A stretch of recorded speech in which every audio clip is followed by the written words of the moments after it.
Hey guys, my name is Angela Rose, and today I'm going to teach you how to stain wood like a pro. Now, what is stain? Stain changes the color of your wood, and what it does is it actually penetrates into the fibers of the wood compared to paint, which just kind of floats on top. Now, there's a few different types of stain. You can use water-based, oil-based, which is what I'm going to show you today, or gel. So why stain? The number one reason you're going to use this is because you want to change the color of your wood, or you want it to match something that you have existing. Regardless, stain is a great way to make a cheap piece of wood really look nice and custom and beautiful. The sky's the limit. Stain! So here's our goal with staining. We want to get consistent, non-blotchy, beautiful color, okay? I'm gonna show you all the tips. So here are all the tools and materials that you're gonna need to get that perfect stain finish. You've got your safety gear, which involves glasses and gloves and a mask and clothes that you don't mind getting dirty. Okay, then for the prep part, you're going to need sandpaper, a sander, a tack cloth to make sure that your board is dry, some wood filler to fill any holes, and now you're finally to the staining part. You're gonna need wood conditioner, your stain, and then a top coat. And you're ready to go. I also have a secret. I love these foam pads for applying stain. I promise they're gonna change your life, and they keep you from getting any little splinters. Trust me, I know this from experience. So the first thing that we're gonna wanna do is we're gonna wanna sand our board.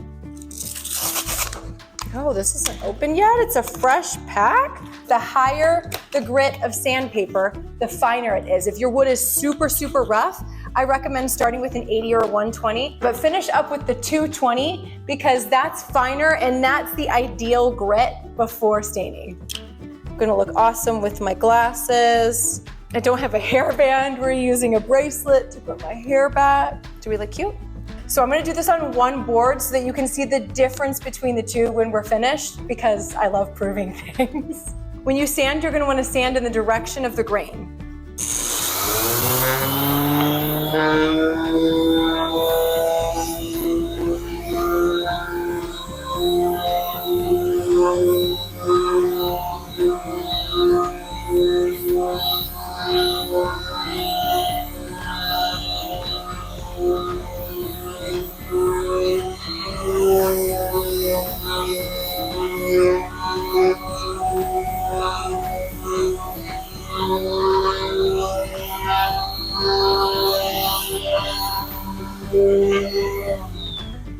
Okay, can you see the difference between these already? This is sanded and this one is not. See how it's got that little shiny finish on it and it's almost a little bit yellowy? This is pine that I'm using. Okay, next you're going to wipe off the dust with a tack cloth. Thank you, tack cloth. This is also the point where you could apply some wood filler. You can get your wood filler to match the color of your stain, or you can get a wood filler that you can stain after the fact. I don't know why I smelled that. It's wood filler.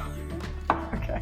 So now that your piece is sanded and it's clean, you're ready for stain. Almost. Listen to me. Use wood conditioner. This is the most important step so that your piece of wood is not blotchy. It helps it be so much more even and less blotchy. I'm gonna keep saying the word blotchy because I want you to understand that this step is important. Stir it up. Always stir up whatever you're using. There's always stuff on the bottom and you've gotta really mix it up so that it's doing what it's supposed to. I'm gonna apply my wood conditioner. You're gonna see that it's soaking into the board. And this is what's gonna kind of soak into the spots and make it be less, you know the word, you know what I'm gonna say, blotchy. And we're just gonna do it on this board so you can see the difference.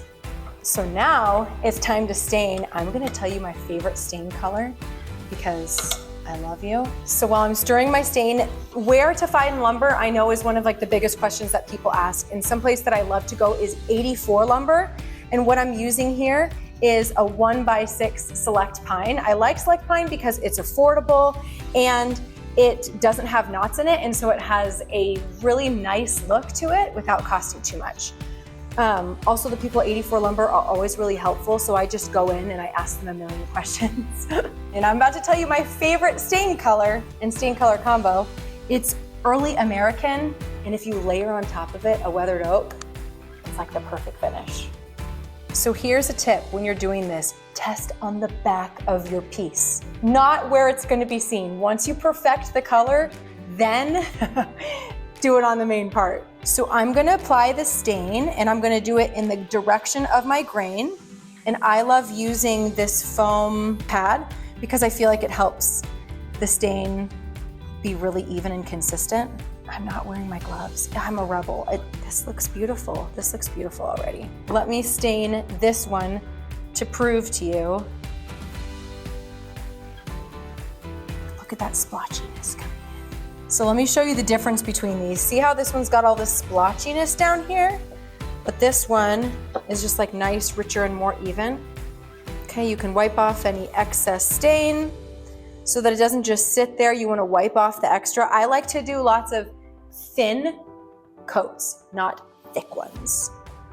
And then next, if this is a piece that you wanna protect or that's gonna get a lot of use, like a table or a bench, somewhere where your kids are gonna draw and drop food and all sorts of things, then you're gonna wanna put a top coat on.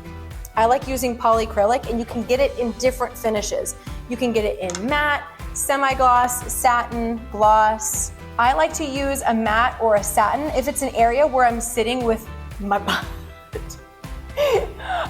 You're gonna want it to have a satin or a semi-gloss because that kind of helps things slide. If you're doing it on something like a shelf and you're not gonna be sitting on it, just do it in whatever finish you want. I really like the matte. This can is freaking tiny. It's like a little baby can. So when you're doing a top coat, what I like to do is I like to do 3 coats. I know, you're saying, Ange, do I really need 3 coats?